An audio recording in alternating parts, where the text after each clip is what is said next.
Okay, I'm going to try and demonstrate the Misfire on this 1980 80 horse Mercury in there, I guess.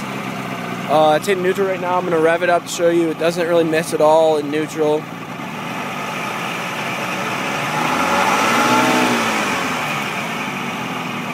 So under no load, you can see it really doesn't miss much at all.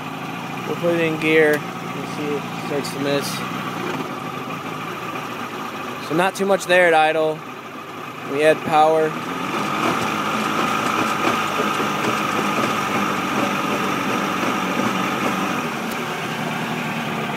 As you can see, it's pretty aggressive.